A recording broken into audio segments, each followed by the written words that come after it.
Milton Friedman said, "Nothing is so permanent as a temporary government program." And in Washington, D.C., that statement couldn't be any more true. When it comes to energy, the federal government has a poor track record of picking winners and losers, especially in the automotive industry. After more than a decade since the birth of the federal electric vehicle tax credit, the built-in phase-out has begun for certain car makers. But there is a concrete desire in Washington to keep the subsidies rolling into the pockets of just 1% of Americans and at the expense of the other 99%. Many people are questioning the authenticity of the current push to electrify America, and this push doesn't just stop at the vehicles themselves. The government is also stepping in to fund electric vehicle infrastructure. This means utilities are now seeing green in the electric vehicle charging business, and again, all for the benefit of the 1%, while the other 99% is footing the bill. Do we already have enough charging stations without government and utility interference? We will answer that EV industry question and much more. This is Dead Charge.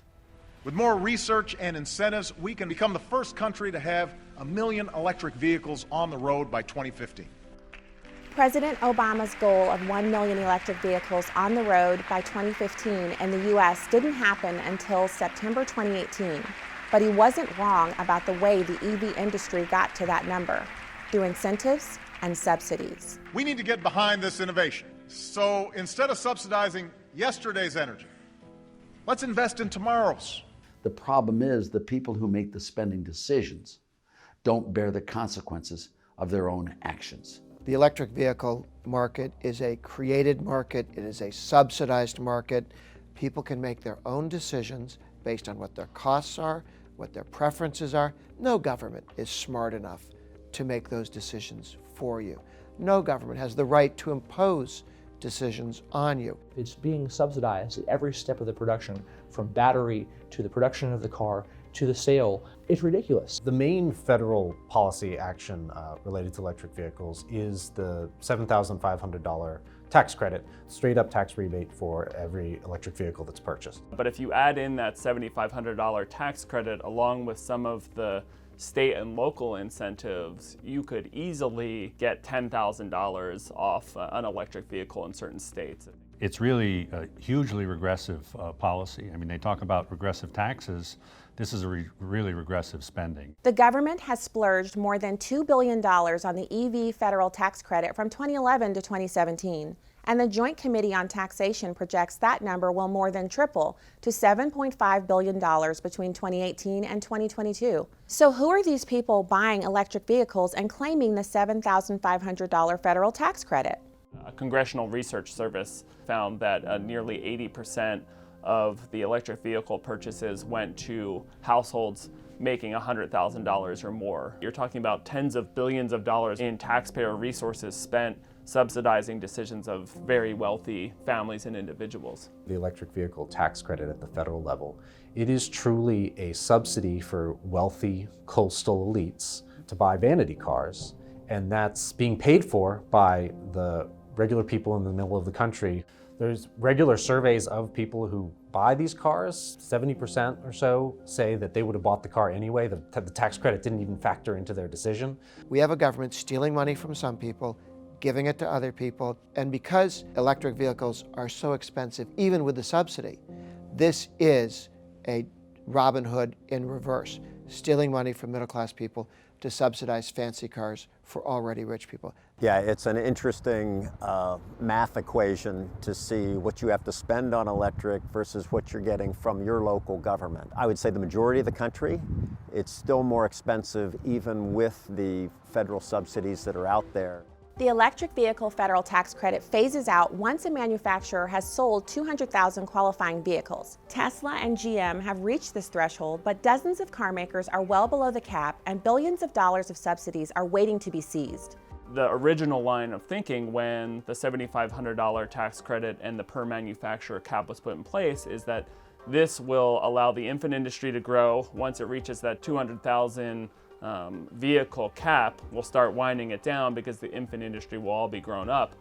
We see quite clearly now that that's not the case with a lot of these auto manufacturers, is that they want to extend the cap, they want to lift it all together because they get addicted to these subsidies. And it's not just car makers who want the subsidies to keep flowing. Bipartisan legislation known as the Driving America Forward Act would extend the tax credit for car makers who exceed the 200,000 vehicle cap.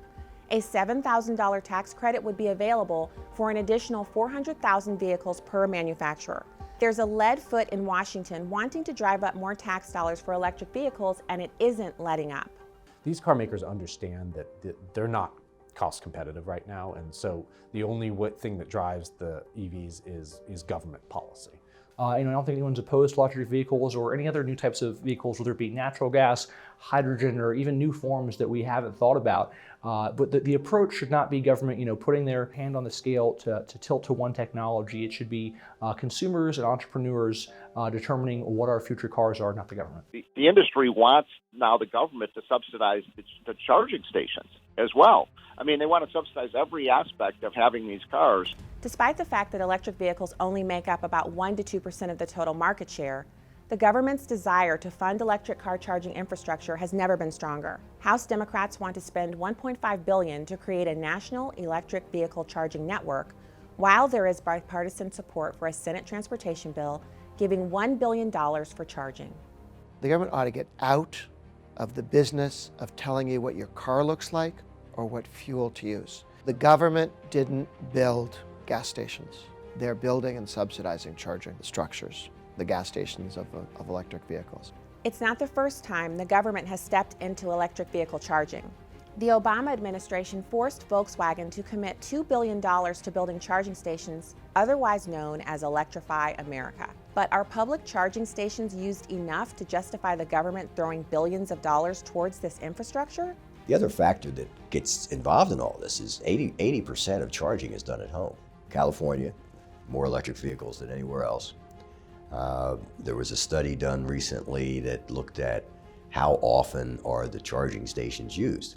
8% of the time, that's all. Rarely do I ever need that charger at the drugstore by my house. Where I really need it is when I'm driving 40 miles to Leo Carrillo State Beach. It's really important to have that EV charger there because otherwise people can't take that trip. But having said that, you can't make a case for commercializing that charger because it's just not going to get used enough to actually, see a return on your investment. Smaller states with smaller electric vehicle fleets are seeing something else in the EV infrastructure. The Department of Energy has a tool on their Alternative Fuels Data Center website which shows how many charging stations there are across the country and in each state. The tool also projects how many charging stations you would need to service an individual state's electric vehicle fleet. The numbers for many states across the country may come as a shock. Right now in Delaware, which has a very small fleet, I think we have 1,800 vehicles, electric vehicles total. We have twice as many charging stations as are required to service the cars that we have. The charging infrastructure that's currently being built is adequate for the number of cars on the road, more than adequate. Let's look at the state of Missouri using this tool. Right now, there are about 7,500 electric vehicles in the state. Based on that number, the Department of Energy's website says Missouri would need about 180 public charging plugs to power the state. But Missouri has overshot that number 10 times over with more than 1,800 public charging outlets. The simple fact that the competitive market is providing all the charging infrastructure that's needed for this market and actually over providing it. There is no shortage of electric vehicle charging stations. It's not really an issue. The Edison Electric Institute released a study projecting more than 18 million electric cars will be on the road in the U.S. by 2030. This study also said 900,000 public charge ports would be needed to support that projected fleet using the same tool from the Department of Energy. As it turns out, EEI represents some of the biggest utility companies in the world, and its members provide electricity for more than 220 million Americans. So with that projection out there, utility companies are now working with their local and state governments to get into the electric vehicle charging infrastructure game. There's about 20 states that have allowed public utilities to invest in charging using ratepayer money. So you've got the poor people paying for charging stations for the rich. A lot of utilities are now going to state legislatures and the public utility commissions, and they're saying, we support your goals of more electric vehicles. We want to build out charging infrastructure. Every one of those charging stations that a monopoly utility builds, they pass that cost on to their customers. Nasty combination of a regulated monopoly working with politicians to expand their market share. And so if they can increase the demand for electricity, they're going to build more charging stations and disperse those costs onto ratepayers. And most of those consumers don't own an electric vehicle, but they're paying for the electric vehicle infrastructure and charging stations. As long as the politics and the special interest groups like the utility companies are involved, they're going to favor using government to get regulation or subsidies that benefit themselves at the expense of you and me. The cost of an electric vehicle and range anxiety are two of the biggest barriers for people switching to an electric car. Costs are not coming down enough, as the average EV owner makes $125,000 to $150,000 per year. Automakers are gradually increasing range in their electric vehicles, but most EVs on a full charge fall far short of the miles reached by a gas-powered car.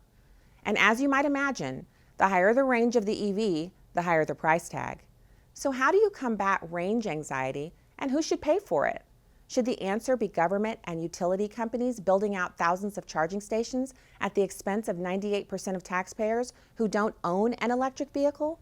When you talk about the cost of building out all this infrastructure, that's not free money. Someone ultimately pays for that. It's not something that the federal government needs to be involved in. That there's this argument that there's a chicken and egg problem, that no one's going to buy an electric vehicle if there aren't the charging stations. But markets overcome chicken and egg problems all the time, but we don't need big government interventionist policies to get us there. It's likely they will never make a profit on those charging stations. In fact, Tesla says on their website, this is not a profit center. We're not going to make money on having our supercharger stations out there. So it's going to be a money loser. So why should electric customers invest in something that's guaranteed you're going to lose money on? New industries don't need subsidies if they're any good. Once you subsidize something, you kind of tell the people in that industry, the only work you need to do is on your state legislator and your congressman, not on your technology. And that's what happens. And that's what's happening with electric vehicles. But the problem with government is it's usually when it becomes a subsidy, it's permanent. And no matter what the market forces are or happens, they don't learn from their mistakes. The private sector learns from their mistakes because the private people bear the consequences of their own actions, and government people do not bear the consequences of their own actions. The government is once again directing traffic in the automotive industry, trying to pick winners and losers. But too many questions remain unanswered.